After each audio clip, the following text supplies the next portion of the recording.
Bien, hermanos, buenos días de nuevo. Y es una bendición compartir el primer mensaje del año 2025 con mi iglesia. Continuamos hoy con la serie sobre el carácter de Dios y hoy vamos a centrarnos en el amor de Dios, el amor incondicional que Dios tiene por su pueblo. Dios no solamente nos ama, sino que Él es amor. Forma parte de su naturaleza y de su carácter. Y es lo que hoy vamos a ver. Y para ello os invito a que abráis la palabra del Señor en el último libro del Antiguo Testamento. El libro del profeta Malaquías. Y vamos a leer el capítulo primero completo. Malaquías capítulo 1. Dice así la palabra del Señor. Profecía de la palabra de Jehová contra Israel por medio de Malaquías. Yo os he amado, dice Jehová, y dijisteis, ¿en qué nos amaste? ¿No era Esaú hermano de Jacob, dice Jehová, y amé a Jacob, y a Esaú aborrecí, y convertí sus montes en desolación, y abandoné su heredad para los chacales del desierto? Cuando Edom dijere, nos hemos empobrecido, pero volveremos a edificar lo arruinado, así ha dicho Jehová de los ejércitos. Ellos edificarán y yo destruiré, y les llamarán territorio de impiedad y pueblo contra el cual Jehová está indignado para siempre. Y vuestros ojos lo verán y diréis, sea Jehová engrandecido más allá de los límites de Israel. El hijo honra al padre y el siervo a su señor. Si pues soy yo padre, ¿dónde está mi honra? Y si soy señor, ¿dónde está mi temor? Dice Jehová de los ejércitos, a vosotros, oh sacerdotes, que menospreciáis mi nombre, y decís, ¿en qué hemos menospreciado tu nombre? En que ofrecéis sobre mi altar pan inmundo, y dijisteis, ¿en qué te hemos deshonrado? En que pensáis que la mesa de Jehová es despreciable. Y cuando ofrecéis el animal ciego para el sacrificio, ¿no es malo? Asimismo, cuando ofrecéis el cojo o el enfermo, ¿no es malo? Preséntalo pues a tu príncipe. ¿Acaso se agradará de ti o le serás acepto? Dice Jehová de los ejércitos. Ahora pues orad por el favor de Dios, para que tenga piedad de nosotros. Pero, ¿cómo podéis agradarle si hacéis estas cosas? Dice Jehová de los ejércitos. ¿Quién también hay de vosotros que cierre las puertas o alumbre mi altar de balde? Yo no tengo complacencia en vosotros, dice Jehová de los ejércitos, ni de vuestra mano aceptaré ofrenda. Porque desde donde el sol nace hasta donde se pone, es grande mi nombre entre las naciones. Y en todo lugar se ofrece a mi nombre incienso y ofrenda limpia. Porque grande es mi nombre entre las naciones, dice Jehová de los ejércitos. Y vosotros lo habéis profanado cuando decís, inmunda es la mesa de Jehová, y cuando decís que su alimento es despreciable. Habéis además dicho, oh, qué fastidio es esto, y me despreciáis, dice Jehová de los ejércitos. Y trajisteis lo hurtado, o cojo, o enfermo, y presentasteis ofrenda.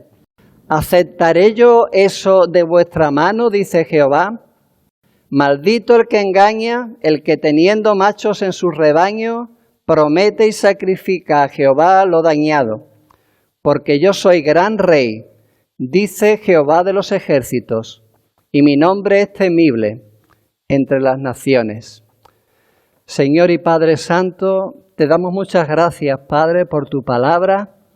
Te rogamos, Padre, que tú la bendigas, Señor, que la hagas, Señor, prosperar en nuestros corazones según nuestra necesidad, y que sirva, Señor, para salvación del incrédulo y para la edificación del creyente.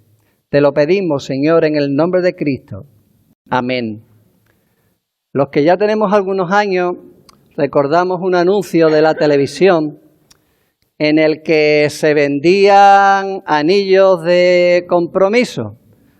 Y el lema era: yo te amo más que ayer y menos que mañana.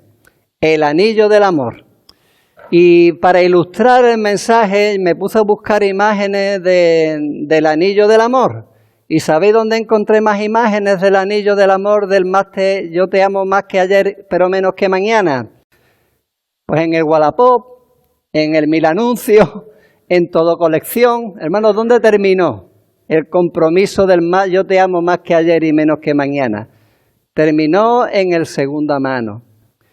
Y eso, la verdad, es triste en una relación que al principio todo va bien, todos son buenas intenciones, pero la convivencia, el día a día, al final va deteriorando la relación y al final esas buenas intenciones quedan en nada. Y normalmente cuando una relación entre dos personas se rompe y fracasa, probablemente sea culpa de los dos. Pero cuando eso ocurre con nuestra relación con Dios, yo te aseguro, hermano y hermana en el Señor, que la culpa no es de Dios, sino que es nuestra. Porque el amor de Dios para con nosotros es eterno y es perfecto. Quiere decir que si algo falla en nuestra relación con Dios, si hay algo que se ha roto ahí, si ya no podemos decir yo te amo más que ayer y menos que mañana, no es culpa de Él, es culpa nuestra. Y hermano, los compromisos no se renuevan en las bodas de plata ni en las bodas de oro cada 25 años, creo que es el día a día. Y aquellos que estamos casados sabemos que es el día a día. No esperes a 25 años para renovar tu compromiso con tu esposa o con tu esposo. Es esa ofrenda diaria que el pueblo de Dios también tenía que ofrendar al Señor cada día y que les recordaba que cada día tenía que volver a comprometerse con el Señor, renovar ese compromiso con el Señor. Pero muchas veces el pueblo de Dios también falla. Eso le pasó al pueblo de Israel muchas veces. Y el Señor envió a sus profetas para recordarles que verdaderamente su relación estaba fallando, se estaba rompiendo, y ellos tenían que poner remedio a esa situación y le muestra su pecado. Ese es el propósito del libro de Malaquías.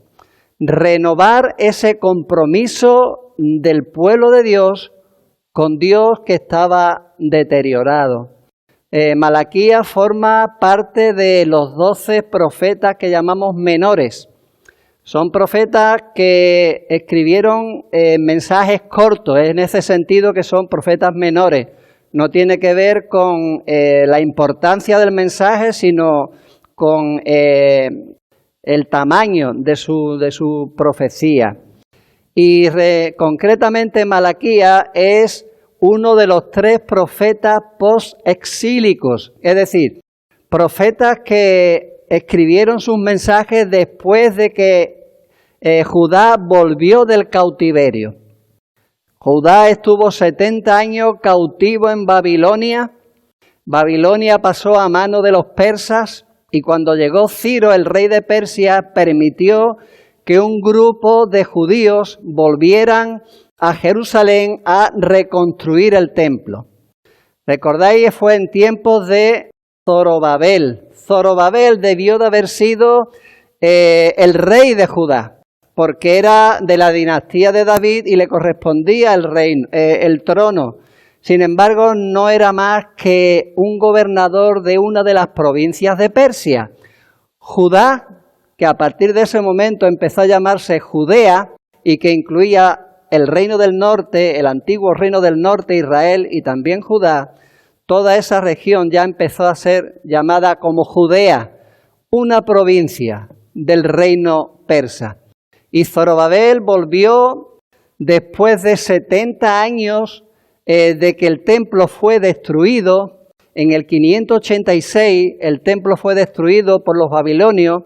Bien, pues en el 516 el templo se volvió a reedificar y a dedicar al Señor. y primero fue un grupo de 50.000 y la obra estuvo parada. Podéis leer la historia en Esdras y en Nehemías, y después de unos 15 años al final se consiguió que el templo fuera rededicado al Señor y se restablecieron las ofrendas y los sacrificios de manera ya permanente. Pero Ageo había profetizado una serie de cosas que al pueblo le animó. Cuando se pusieron los cimientos, dice que unos lloraban viendo cómo era el templo de Salomón y cómo había quedado, pero con esperanza de que no solo resurgiera la majestuosidad de ese templo destruido, sino que también resurgiera un despertar en el pueblo de Dios.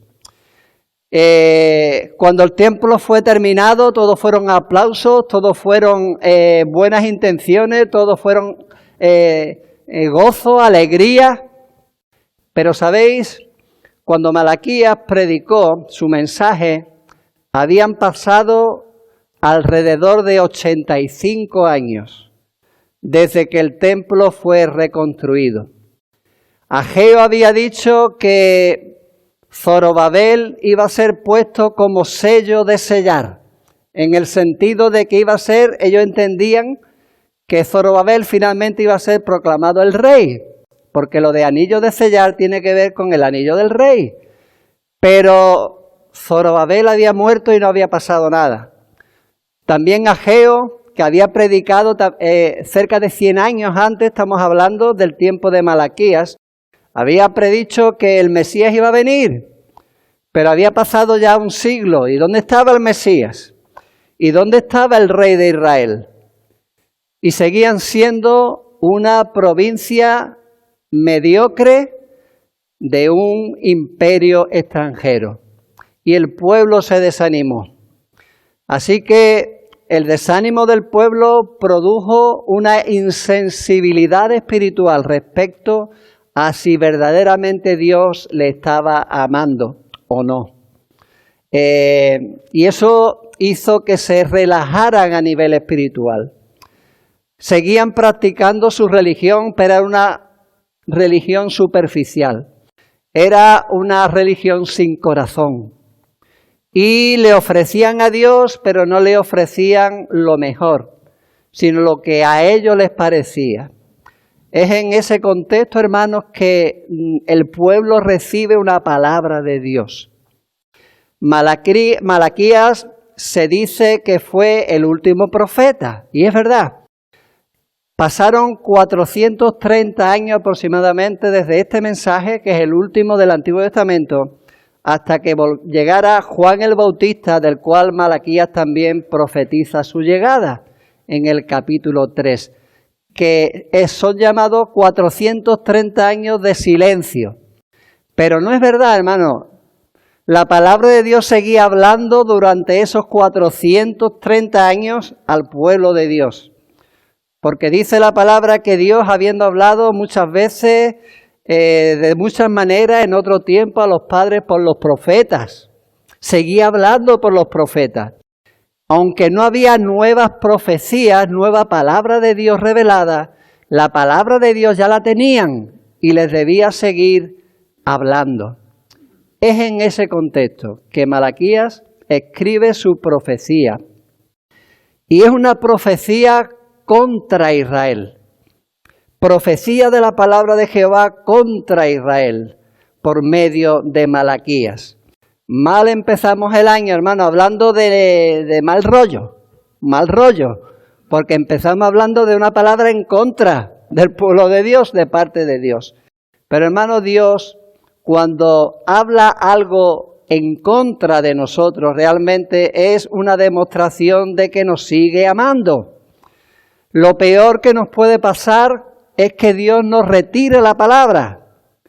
Mientras que haya palabra de Dios, aunque sea contra nosotros, es que Dios sigue amándonos. El jueves lo recordábamos, Eloy lo decía. Hermano, Dios azota al que tiene por hijo y al que tiene por hijo disciplina.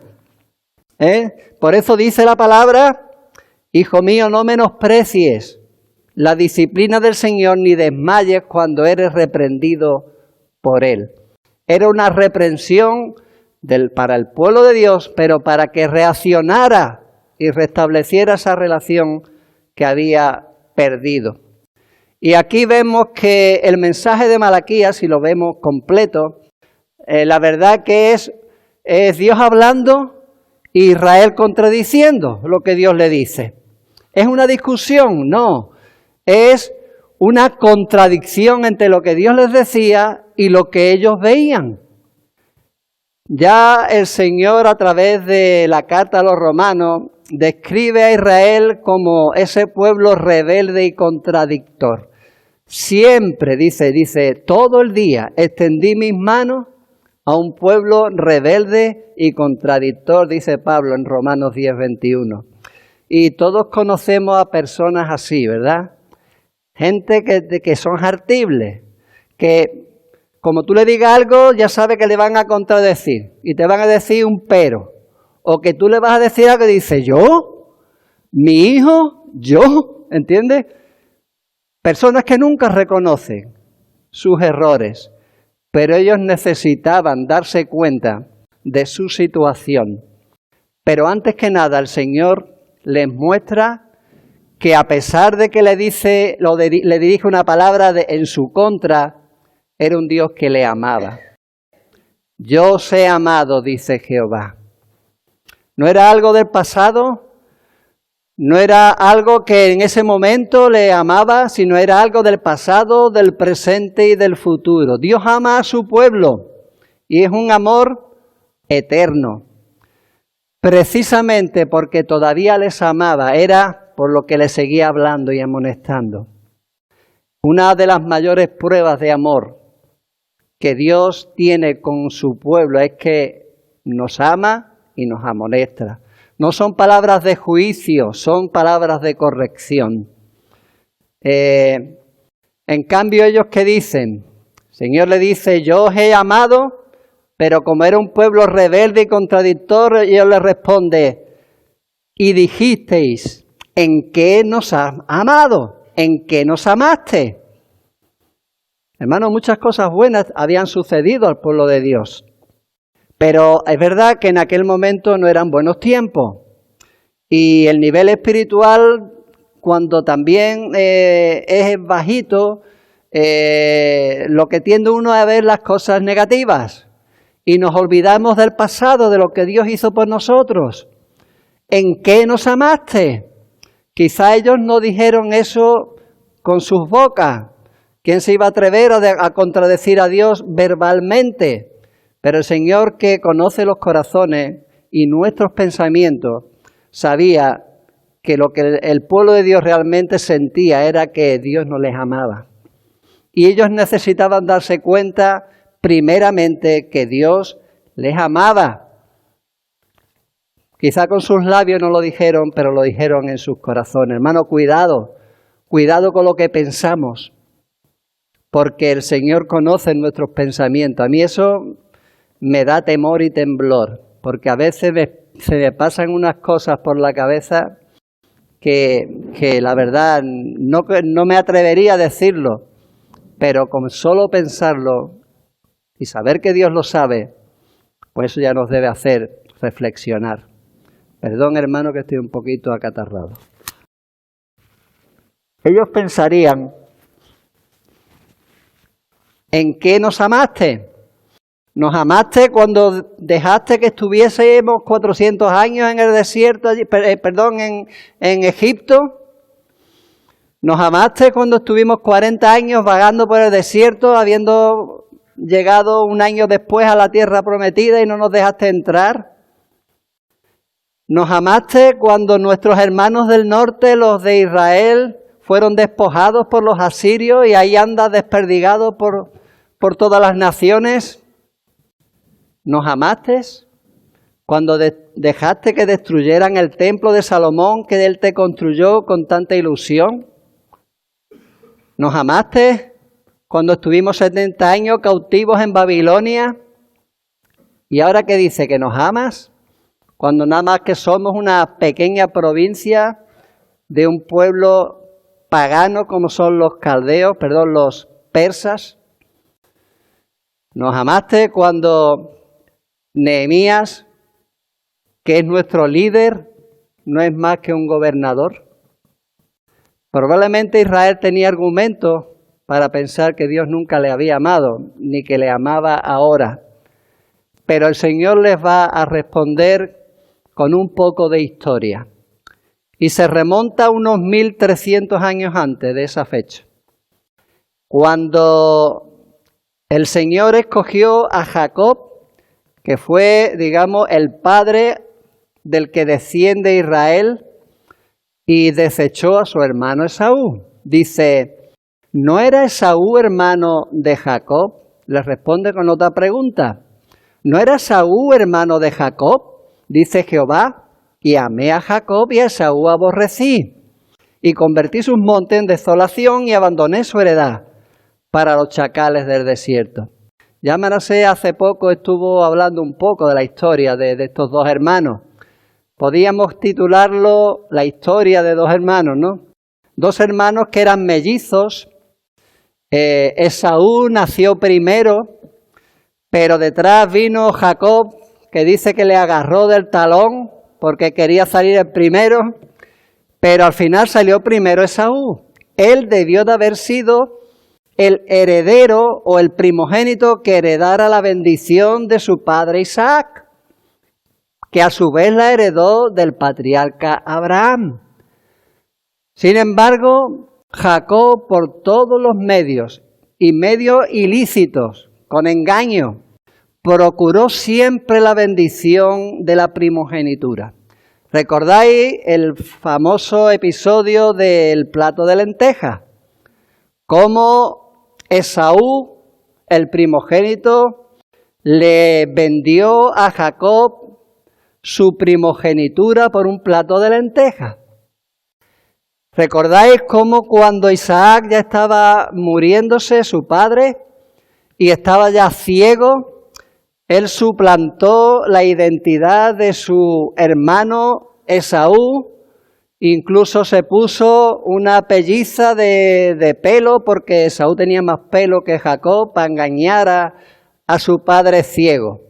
Y al final su padre, después de varias preguntas y de que no lo tenía claro, él no se fiaba de Jacob, conocía a su hijo.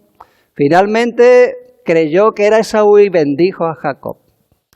Y después Esaú dice que procuró la bendición de su padre, la primogenitura, y su padre Isaac le dijo, ya no puedo bendecirte, he bendecido a Jacob. Y recordáis cuando, volviendo después de haber recibido a Rebeca como su esposa, volvía a su tierra y tenía que pasar por Edom. Edom era, digamos, la tierra o los descendientes de Esaú. Todavía su hermano estaba vivo. Esaú juró matarlo, que le iba a matar. Y cuando él volvía, claro, tenía miedo de encontrarse con su hermano. Y estando en ese proceso, dice que se encontró con Dios en Peniel. ¿Recordáis? Peniel, el rostro de Dios. Y allí él dice que luchó con el varón de Dios y que no le dejó hasta que lo bendijese. Era alguien que procuraba la bendición, que la valoraba. Y al final dice que ese varón de Dios le bendijo. Era Dios manifestado por medio de un varón, ¿no? Y vemos que ese hombre al final, pues, con artimañas, consiguió la primogenitura y la bendición. Sin embargo, Dios no escogió a Jacob porque fuera mejor que Esaú. Realmente, si nos fijamos en la historia, Jacob era un impresentable. Jacob era mucho peor que su hermano. Yo creo que Esaú era más noble que Jacob, un poquito pardillo, porque se dejó engañar. Pero tenía un corazón perdonador, perdonó a su hermano, le perdonó la vida. Sin embargo, Jacob, su nombre desde el principio muestra su carácter. El nombre de Jacob significa suplantador, el suplantador. Y Dios no escogió a Jacob porque él conociera que iba a ser mejor que Esaú. Al contrario, Si Dios hubiera escogido a Jacob porque él sabía cómo él iba a ser, tenía motivos más que suficientes para no escoger a Jacob. Sin embargo, el Señor dice, ¿no era Esaú hermano de Jacob? Y amé a Jacob y a Esaú aborrecí. ¿Por qué? Por su gracia, hermano. Es en ese sentido que podemos decir que el amor de Dios es incondicional, porque Dios escoge a quien quiere sin tener en cuenta nada que haya de mérito en ninguno de nosotros. Dios no te escogió a ti o a mí porque sabía cómo íbamos a ser o porque íbamos a creer, sino escogió por gracia. Y lo escogió antes de nacer. Lo escogió antes de nacer. Esos hijos, dice, que luchaban en el vientre de Rebeca. Luchaban antes de nacer en el vientre de Rebeca. Y Rebeca consultó a Dios y Dios le dice a Rebeca, antes que nacieran, 2 pueblos serán divididos desde tus entrañas, pero el mayor servirá al menor. Antes de nacer. Una mujer le dijo una vez al famoso predicador Spurgeon, yo no puedo entender cómo Dios pudo decir que aborrecía a Esaú. Y sabéis, Spurgeon le dijo a la mujer, mi dificultad, señora, no es entender cómo Dios puede aborrecer a Esaú, sino cómo Dios pudo amar a Jacob. Es por gracia, hermano. El amor de Dios es un amor incondicional, porque no hay nadie que se merezca ese amor, sino todo lo contrario. Y el Señor fue misericordioso con Jacob. De su plantador le cambió el nombre por el que lucha con Dios, Israel. Y de ahí viene el pueblo de Israel. Sin embargo, ¿qué pasó con los descendientes de Esaú? Bueno, los descendientes de Esaú dice que convirtió sus montes en desolación y que si ellos querían edificar, él iba a destruir y lo iba a dejar a su propia suerte. Sin embargo, con Israel no hizo eso. Es verdad que Israel fue destruida, pero Dios permitió que fuese de nuevo edificada. Así que Dios muestra su amor para con sus elegidos en que, a pesar de cómo somos, Él nos escoge como objetos de su amor. Y sigue diciendo Dios, después de decirle que Él le había amado desde el principio y que le seguía amando. Sigue diciendo, el hijo honra al padre y el siervo a su señor. Si pues soy yo padre, ¿dónde está mi honra? Y si soy señor, ¿dónde está mi temor? Hermano, Dios siempre se comportó con Israel como un padre con un hijo. Y ellos debían honrarle como un padre que era para ellos. Sin embargo, no lo estaban haciendo. ¿Cómo honra un hijo a su padre? Honra comportándose de una manera digna de la cual él se sienta orgulloso. Le honra cuando al invitarle a su casa y sentarlo en su mesa, pues le pone lo mejor que tiene. No le va a poner las sobras, no le va a poner lo que sobró de Navidad o de Nochebuena, le pondrá lo mejor. Sin embargo, ellos no estaban haciendo eso. Si Dios también era el Señor de Israel, debían temerle como un siervo teme a su Señor, pero tampoco estaban haciéndolo. Dice, el siervo honra a su Señor. Si pues soy yo Señor, ¿dónde está mi temor? Dice Jehová de los ejércitos, a vosotros, oh sacerdotes, que menospreciáis mi nombre. Bueno, los sacerdotes eran los que enseñaban al pueblo de Dios a honrar a Dios y a respetar a Dios. Ellos eran los primeros que debían dar ejemplo. Ellos eran los que recibían las ofrendas del pueblo. y los sacrificios para el altar de los sacrificios. y estaban aceptando cosas que eran despreciables para Dios. Sin embargo, no se estaban dando cuenta. ¿En qué hemos menospreciado tu nombre? ¿Yo? ¿Nosotros? En que ofrecéis sobre mi altar pan inmundo.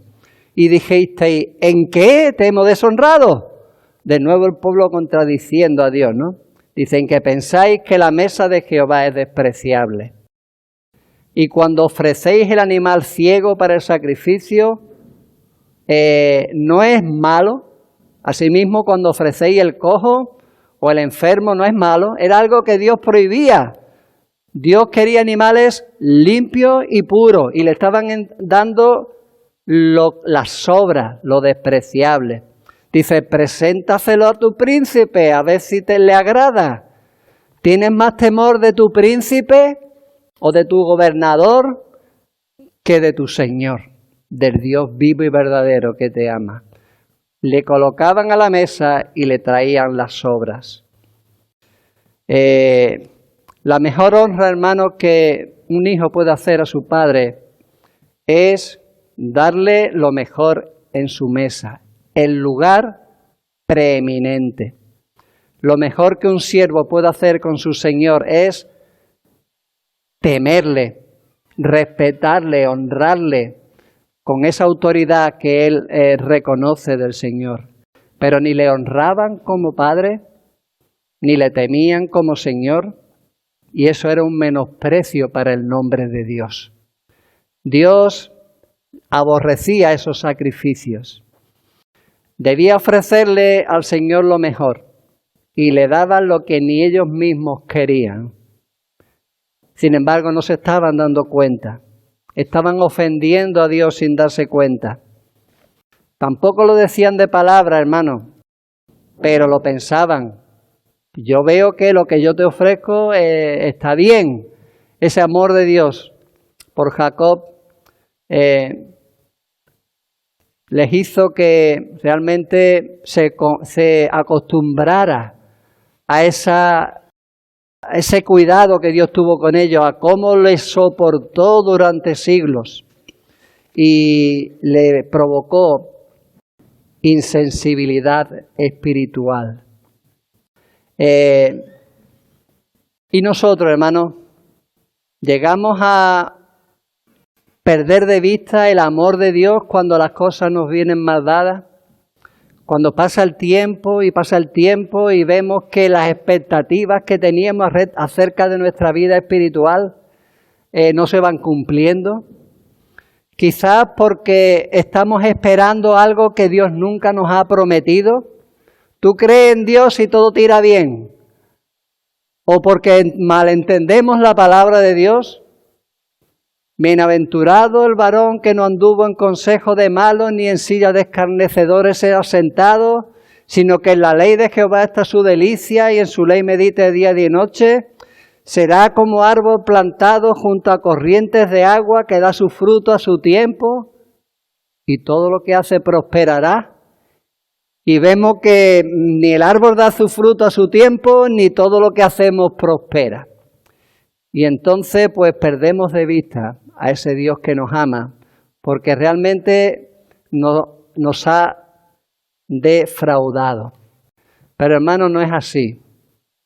Probablemente si las cosas no nos van tan bien como queríamos, o bien es porque tenemos una expectativa equivocada de lo que Dios tiene que hacer por nosotros, o porque nos hemos olvidado que vivimos en un mundo imperfecto donde pasan cosas. Siempre lo digo, hermano, estar vivo es un riesgo y pasan cosas porque vivimos en un mundo imperfecto y no todo que hace bien recibe el bien, y no todo lo que invertimos en la obra de Dios o en nuestra vida prospera. Sin embargo, debemos reconocer que si hay algo de bueno en nuestra vida es ese amor de Dios. Tenemos un Dios que nos ama incondicionalmente. Y esa demostración de amor tiene que ver con que Él nos escogió a pesar de cómo somos. El amor de Dios, ya contamos con Él, aquellos que somos elegidos de Dios. Tenemos un Padre que también nos ama. Tenemos un Señor que cuida de nosotros. Debemos darle lo mejor y no conformarnos con las obras.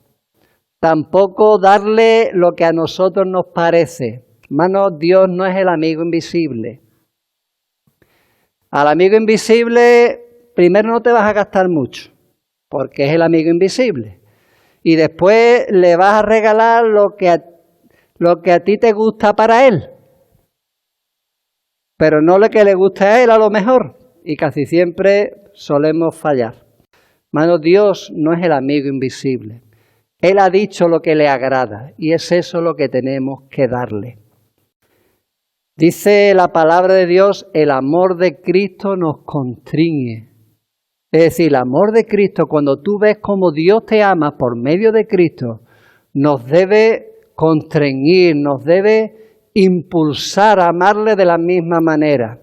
El amor de Cristo nos constriñe pensando esto, que si uno murió por todos, luego todos murieron y por todos murió. ¿Para qué? Para que los que viven ya no vivan para sí, sino para aquel que murió y resucitó por ellos. El entender que en esto consiste el amor de Dios. El que no en que nosotros le hayamos amado a Él, sino en que Él nos amó primero, es el principio de una vida espiritual sana, que vive por encima de las circunstancias, hermano. Que nada nos va a poder separar del amor de Dios. Que si hay algo o alguien que nos puede separar de ese amor, no es nada de este mundo, sino nosotros mismos. Cuando perdemos de vista al Dios que tenemos. Pero tenemos primero que reconocer nuestra maldad para reconocer el amor de Dios por nosotros.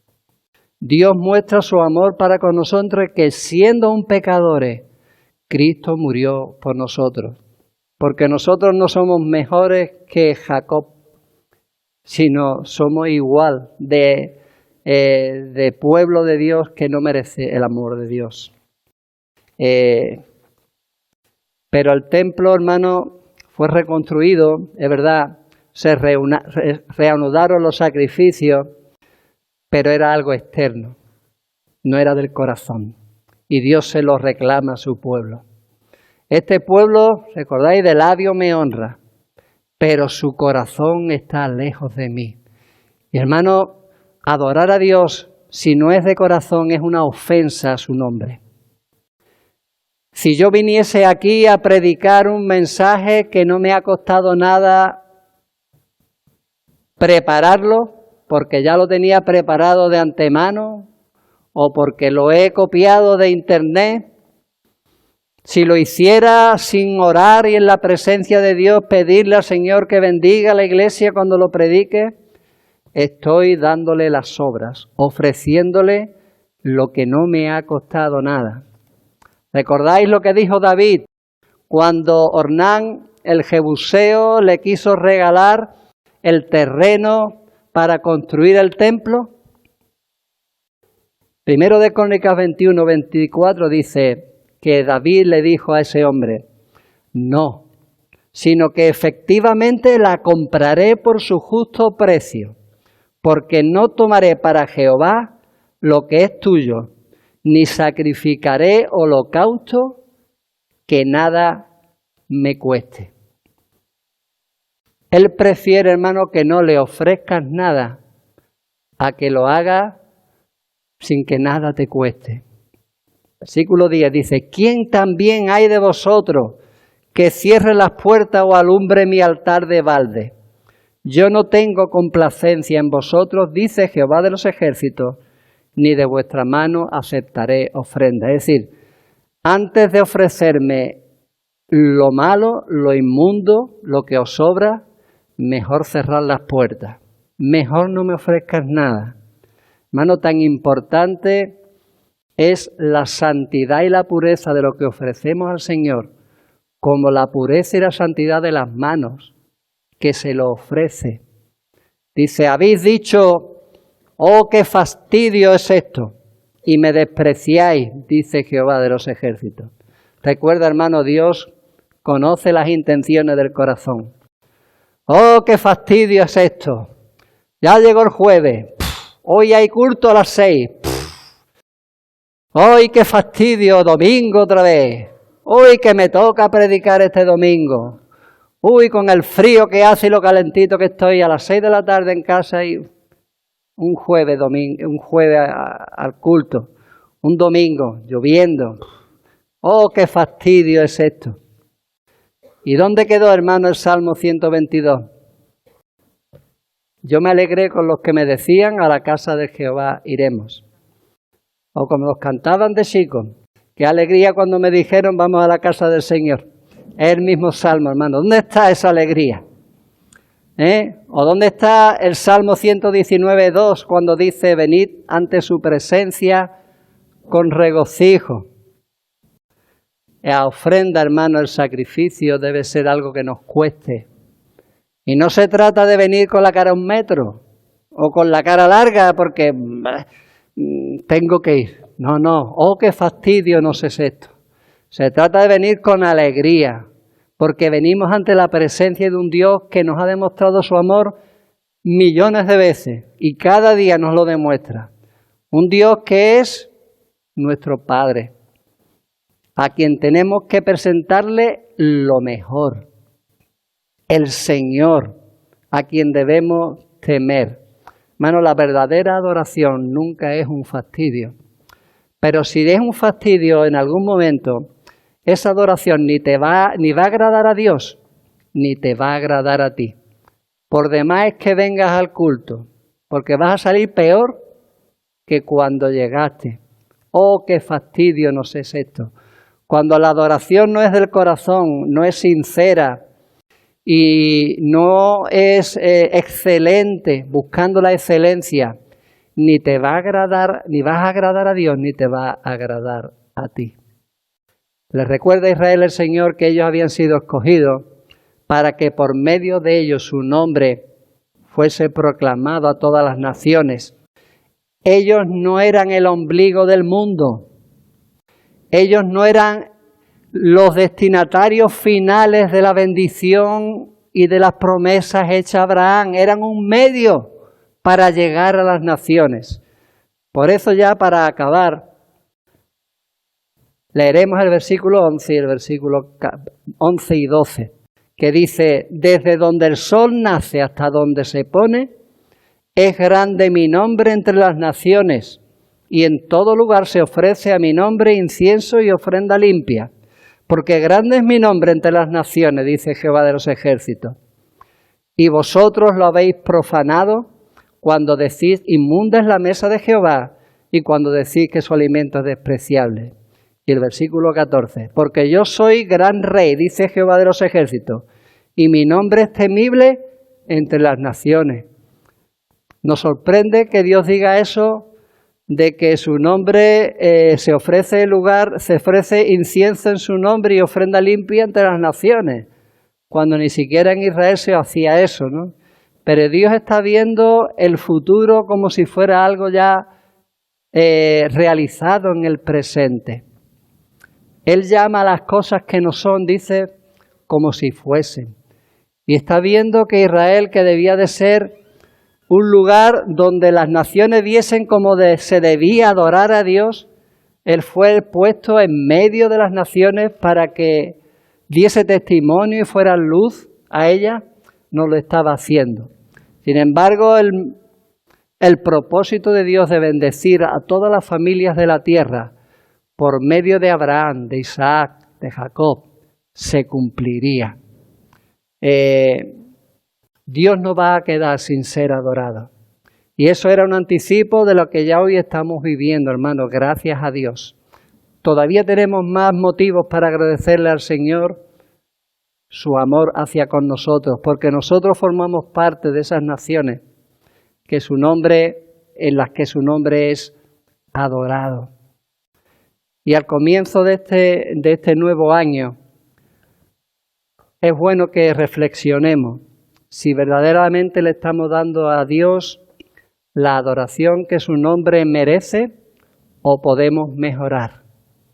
Y podemos mejorar en cosas muy sencillas, lo que otro profeta llama las pequeñeces. Bueno, las cosas pequeñas, los detalles son importantes. Y yo no voy a decir, como un hermano dijo un día con la mejor intención, que nadie se sienta aludido. Pues entonces, ¿para qué predico? Mano, si tú te sientes aludido, pues no soy yo, es la palabra que nos está hablando. ¿Cómo podemos mejorar nuestra adoración a Dios? Dedicándole tiempo. Tiempo para venir preparado al culto. Tiempo para haber leído la palabra. Tiempo para haber orado por la iglesia, por las personas que van a oír el mensaje, por el predicador. Venir con ese corazón de adorador, no como un fastidio, sino con alegría. Podemos hacerlo simplemente no llegando tarde, por costumbre. Mucho menos dejar de reunirnos como algunos tienen por costumbre, porque eso es darle a Dios las sobras, el tiempo que te sobra. Dios quiere lo mejor de tu tiempo, lo mejor de tu vida, lo mejor de tu dedicación y de tu compromiso. Así que, si dejas el móvil encendido, apágalo. Hermano, no va a pasar nada, el mundo no depende de ti. No se va a parar el mundo porque durante 2 horas estés sin el móvil encendido o en modo avión. Si tiene alguien enfermo, bueno, tampoco pasa nada. Si esa persona se ha puesto peor, bueno, pues ya te enterarás cuando enciendas el móvil. Y no pasa nada, salvo una emergencia. Por ejemplo, alguien que necesite estar localizado por algún motivo, una excepción, hermano, apaga el móvil. Dios se merece todo tu tiempo, toda tu atención. Y es una falta de respeto, según entiendo yo, que el móvil suene durante un culto. Sea un jueves, sea un domingo. Mucho peor si te levantas y respondes a la llamada, porque a esa persona que te ha llamado le estás diciendo que es más importante ella que Dios con el cual estás reunido. Y muchas cosas pequeñas, hermano, tu vida. Darle gracias al Señor por lo que tienes y por lo que no tienes, por lo que te pasa y por lo que no te pasa, porque en todas esas circunstancias Dios está contigo. Y es un Dios que te ama, que es tu Padre, que es tu Señor. Y una última cosa, es verdad que el amor de Dios para con sus escogidos es incondicional, pero hay otra faceta del amor de Dios que no lo es, que es condicional, que depende de ti. Y el Señor dice también, yo amo a los que me aman, y a los que no me aman, los amo a pesar de que no me amen. Pero si me demuestran amor, yo tengo un amor especial por aquellos que me aman, porque son los que me van a encontrar. Me hallan los que temprano me buscan. No pensemos que todo el amor de Dios es incondicional con independencia de lo que yo haga o deje de hacer. No es así. El Señor ama también a los que le aman. Vamos a demostrárselo con lo que le ofrecemos. La excelencia, que no es menos que lo que Él se merece. Amén. Amén. Bendito Padre Santo, te doy muchas gracias, Señor, porque cuando tú reprendes a tu pueblo es para su beneficio, es para restaurar esa relación que quizás está un poquito deteriorada. Gracias, Señor, porque tú no nos has dejado sin testimonio, sin palabras, y eso demuestra que nos sigues amando. Padre, te damos gracias por el privilegio de poder adorarte, por poder presentarnos ante tu presencia. Reconocemos, Señor, ese amor que tú has demostrado con aquellos que hemos creído, Señor, habiéndonos escogidos para ser salvos. Tú nos diste, Señor, lo mejor que tenías. Nos diste a tu Hijo amado. Y por eso, Señor, nos amaste tanto, Señor, y nos amaste hasta el fin. Él también demostró ese amor para con nosotros, habiéndonos amado y entregando su vida por nuestros pecados, Padre. Ayúdanos, Señor, a nosotros también entregarte lo mejor que tenemos, hacerlo con un corazón sincero, Padre. Queremos tener un corazón puro, un corazón sincero que te ofrezca lo mejor que podemos y sabemos, Señor. Ayúdanos, Padre, y perdónanos cada vez que perdemos de vista, Señor, tu nombre, tu excelencia, tu carácter, Padre. Que si tú nos amas, qué menos que nosotros te amemos también. Que tú, Señor, sea el centro de nuestra vida, lo mejor que nos ha pasado. Que tú, Señor, sea aquel a quien amamos sobre todas las cosas. Y que ayúdanos, Señor, en este año como iglesia y cada uno en particular, a que nuestra ofrenda a ti, nuestra adoración a ti, Señor, sea más excelente.